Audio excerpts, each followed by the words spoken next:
सल्लल्लाहु अलैहि वसल्लम जन सिफ़ात मोमिन ज़िक्र कयूं आहिनि त मोमिन इंसान कॾहिं तानो ॾियण वारो न हूंदो, मोमिन इंसान कॾहिं लानत करण वारो न हूंदो, ऐं मोमिन जे अंदरि बेहयाई ऐं बदज़ुबानी न हूंदी आहे। इहे चार अहिड़ियूं बदियूं आहिनि जेके इंसान जी इज़त ऐं वक़ार खे केरींदियूं आहिनि। जॾहिं माण्हू कंहिंखे तानो ॾींदो, अॻे माण्हू जी दिलि में इज़त घटि थींदी।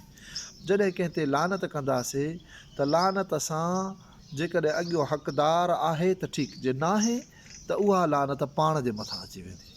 ऐं बेहयाई, फ़हश गुफ़्तगू, फ़हश कलाम, फ़हश सोच, त इहा बि इंसान खे ॿिए इंसान जे अॻियां केरींदी आहे ऐं रब साईं जे तक़र्रुब खां बि दूरि कंदी आहे।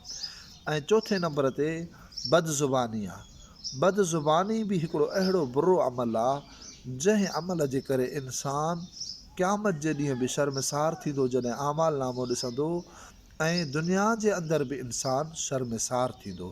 तंहिंजे करे अल्लाह साईं असांखे बदज़ुबानी खां, बेहयाईअ खां, कंहिंखे लानत करण खां ऐं कंहिंखे ताने ॾियण खां बचाए। इहे मोमिन जूं सिफ़तूं न आहिनि। मोमिन दरगुज़र, अफ़ु, बर्दाश्त, तहमुल ऐं सुहिणी गुफ़्तगू रखंदड़ हूंदो आहे। अल्लाह ताला असांखे कामिल ईमान नसीब फ़रमाए।